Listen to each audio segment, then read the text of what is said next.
Om Swastiastu. Yang terhormat Bapak Heri Setio Bekti, SSTM Biomed, selaku dosen penguji 1. Yang saya hormati Bapak Inyoman Jirna, SKM MSI, selaku dosen penguji 2, sekaligus dosen pembimbing saya. Yang saya hormati Bapak Surya Bayu Kurniawan, SSI, selaku dosen penguji 3. Sebelumnya, terima kasih atas kesempatan yang telah diberikan kepada saya. Perkenalkan, saya Ana Agung Ayurati Wulansari dengan NIM P071340191442.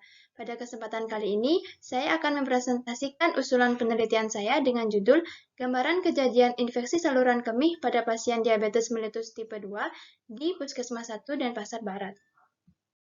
Adapun topik bahasan dalam presentasi ini adalah bab 1 pendahuluan, bab 2 tinjauan pustaka, bab 3 kerangka konsep, dan bab 4 metode penelitian. Yang pertama, bab 1 pendahuluan. Menurut Pradani tahun 2016, penyakit infeksi merupakan salah satu masalah kesehatan utama di negara berkembang, termasuk Indonesia. Penyakit infeksi disebabkan oleh masuk dan berkembang biaknya mikroorganisme sehingga menyebabkan kerusakan pada tubuh host. Menurut Pradani tahun 2016, penyakit infeksi yang paling sering terjadi adalah infeksi saluran kemih, yang menempati urutan kedua tersering atau sebanyak 23,9% di negara berkembang. Infeksi saluran kemih ditandai dengan adanya pertumbuhan mikroorganisme sebanyak lebih dari 10⁵ koloni forming unit per mililiter pada kultur urin. Infeksi saluran kemih disebabkan karena adanya gangguan keseimbangan antara mikroorganisme penyebab infeksi atau uropatogen sebagai agen dan epitel saluran kemih sebagai host. Faktor-faktor predisposisi perkembangan infeksi saluran kemih antara lain kehamilan, penyakit kandung kemih neurogenik, penyalahgunaan analgesik secara kronik, adanya penyakit ginjal, serta penyakit metabolik seperti GERD, batu saluran kemih, dan diabetes merupakan keadaan-keadaan yang mempermudah terjadinya infeksi saluran kemih dan mempersulit pengobatannya. Menurut Pusdatin atau Pusat Data dan Informasi Kementerian Kesehatan Republik Indonesia tahun 2019, jumlah penderita diabetes di Indonesia mencapai 10,7 juta atau menempati peringkat ke-7 sebagai negara penderita diabetes terbanyak. Diabetes mellitus merupakan suatu kelompok penyakit metabolik dengan karakteristik hiperglikemia atau suatu kondisi medis berupa peningkatan kadar glukosa darah melebihi normal yang terjadi karena kelainan insulin, kerja insulin, atau keduanya. Hiperglikemia menyebabkan menurunnya sistem imun atau sistem kekebalan tubuh karena menurunkan kemampuan leukosit untuk menghancurkan mikroorganisme yang difagosit, sehingga menyebabkan gangguan fagositosis. Fagositosis adalah mekanisme pertahanan utama melawan bakteri dan jamur, sehingga apabila gangguan proses ini menyebabkan tingginya kejadian infeksi pada diabetes mellitus. Menurut Hardianti tahun 2018, infeksi saluran kemih merupakan salah satu infeksi yang paling sering terjadi pada pasien diabetes mellitus. Sedangkan menurut Rahmiwati tahun 2018, adanya infeksi saluran kemih merupakan komplikasi asimptomatik atau tidak disadari oleh pasien yang paling banyak ditemukan pada penderita diabetes mellitus. Sehingga apabila tidak segera ditangani dan dilakukan pengobatan, kejadian infeksi saluran kemih asimptomatik dapat menyebabkan kerusakan ginjal bahkan gagal ginjal. Berdasarkan data yang saya peroleh di Profil Kesehatan Kota Denpasar tahun 2020 yang dikeluarkan oleh Dinas Kesehatan Kota Denpasar tahun 2021, Puskesmas 1 Denpasar Barat menduduki posisi ketiga pasien diabetes terbanyak. Sehingga berdasarkan uraian di atas, saya tertarik untuk melakukan penelitian mengenai gambaran kejadian infeksi saluran kemih pada pasien diabetes mellitus tipe 2 di Puskesmas 1 Denpasar Barat. Adapun rumusan masalah dalam penelitian ini adalah bagaimana gambaran kejadian infeksi saluran kemih pada pasien diabetes mellitus tipe 2 di Puskesmas 1 Denpasar Barat. Selanjutnya, penelitian ini memiliki dua tujuan, yaitu tujuan umum dan tujuan khusus. Tujuan umumnya adalah mengetahui gambaran kejadian infeksi saluran kemih pada pasien diabetes mellitus tipe 2 di Puskesmas 1 Denpasar Barat. Dan tujuan khususnya yang pertama adalah mengidentifikasi karakteristik pasien penderita diabetes mellitus tipe 2 meliputi usia, jenis kelamin, lama mengidap, tingkat pendidikan, dan higien perorangan. Yang kedua, mengetahui kejadian infeksi saluran kemih pada pasien diabetes mellitus tipe 2 dan mendeskripsikan kejadian infeksi saluran kemih pada pasien diabetes mellitus tipe 2 berdasarkan karakteristik pasien. Adapun manfaat yang diharapkan dalam penelitian ini terdiri dari manfaat teoritis dan manfaat praktis. Manfaat teoritis adalah diharapkan dapat menambah pengetahuan dan wawasan di bidang kesehatan tentang infeksi saluran kemih dan pemeriksaannya. Penelitian ini juga diharapkan dapat menjadi acuan untuk penelitian selanjutnya yang berhubungan dengan infeksi saluran kemih. Dan manfaat praktisnya diharapkan dapat memberikan informasi kepada masyarakat mengenai infeksi saluran kemih pada pasien diabetes mellitus, serta pentingnya pemeriksaan infeksi saluran kemih sebagai salah satu infeksi yang disebabkan karena menurunnya pertahanan tubuh setelah didiagnosa menderita penyakit diabetes mellitus. Bab 2. Tinjauan pustaka.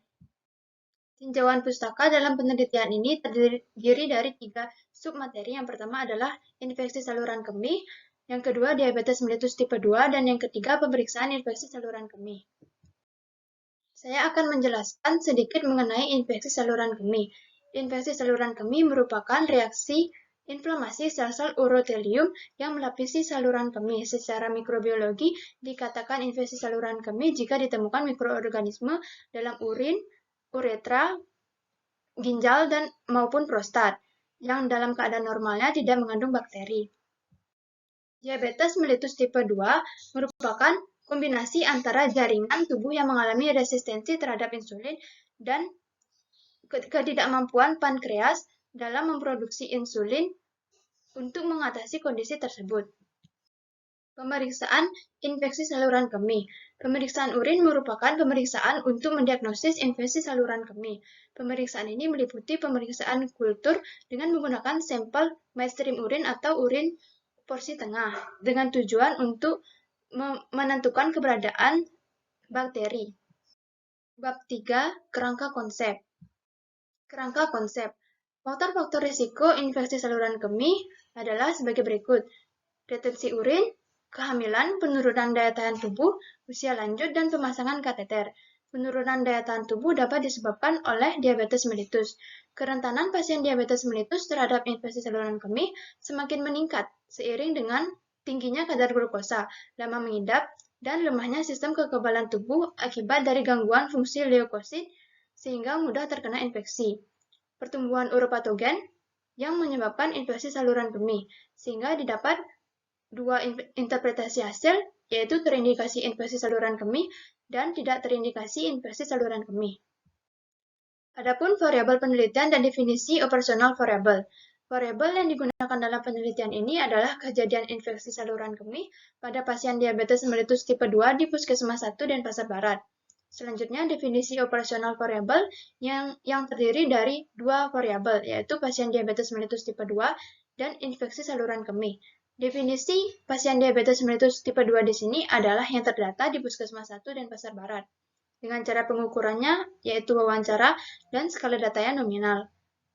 Definisi dari infeksi saluran kemih adalah invasi dan multiplikasi mikroorganisme dalam sel-sel urotelium yang melapisi saluran kemih yang ditandai dengan ditemukannya bakteri lebih dari 10⁵ coliform unit per mililiter urin.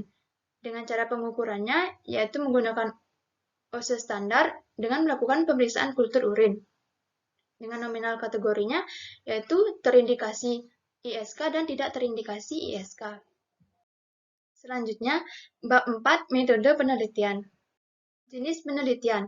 Jenis penelitian yang digunakan adalah penelitian kuantitatif dengan desain penelitian observasional atau non-eksperimental dengan pendekatan deskriptif atau descriptive research. Adapun alur dalam penelitian ini adalah sebagai berikut.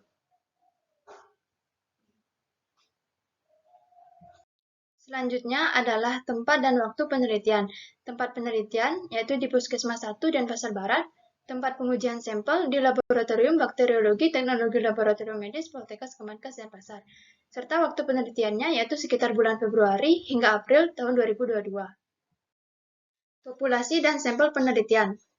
Populasi penelitian yang saya gunakan adalah jumlah rata-rata per bulan pasien diabetes mellitus tipe 2 di Puskesmas 1 dan Pasar Barat, yaitu sebanyak 164 orang. Sampel penelitian terdiri dari kriteria inklusi dan kriteria eksklusi. Kriteria inklusi terdiri dari pasien diabetes mellitus tipe 2 di Puskesmas 1 dan Pasar Barat yang bersedia menjadi sampel penelitian. Yang kedua, pasien yang tidak mengonsumsi antibiotik. Selanjutnya, kriteria eksklusinya adalah pasien yang tidak bersedia menjadi sampel penelitian, pasien yang mengonsumsi antibiotik, dan pasien wanita yang sedang menstruasi. Selanjutnya, ada jumlah dan besar sampel. Dengan perhitungan menurut Ari Kunto, sampel yang saya gunakan dalam penelitian ini sejumlah 33 sampel dari jumlah rata-rata per bulan pasien diabetes mellitus tipe 2. Adapun perhitungannya adalah sebagai berikut. Selanjutnya, teknik pengambilan sampel, yaitu secara teknik non-probability sampling, secara accidental sampling. Selanjutnya adalah prosedur penelitian. Yang pertama, menyiapkan alat dan bahan. Adapun alat dan bahan yang saya gunakan dalam penelitian ini adalah pot urin steril, cawan Petri, ose standar ukuran 1 mikroliter, sampel urin responden, aquada steril, bubuk media nutrien agar, dan masih banyak lagi.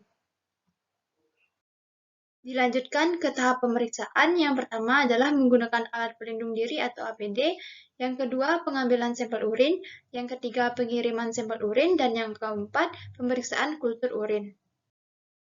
Interpretasi hasil. Dengan menggunakan ose standar berukuran 1 mikroliter, sehingga apabila didapatkan 100 koloni dalam media, maka jumlah bakteri per mililiternya didapat yaitu 10⁵ atau sebanyak 100.000 koloni forming unit per mililiter. Dilanjutkan dengan jenis dan teknik pengumpulan data. Jenis data yang dikumpulkan terdiri dari data primer dan data sekunder. Adapun data primernya yaitu identitas responden, data hasil wawancara seperti lama mengidap diabetes mellitus, tingkat pendidikan, dan higien perorangan responden. Selanjutnya ada hasil hitung jumlah bakteri pada sampel urin responden dan karakteristik responden yang meliputi usia dan jenis kelamin. Adapun data sekundernya adalah data jumlah pasien diabetes mellitus tipe 2 di Puskesmas 1 dan Pasar Barat tahun 2021 dan kadar glukosa terakhir pasien.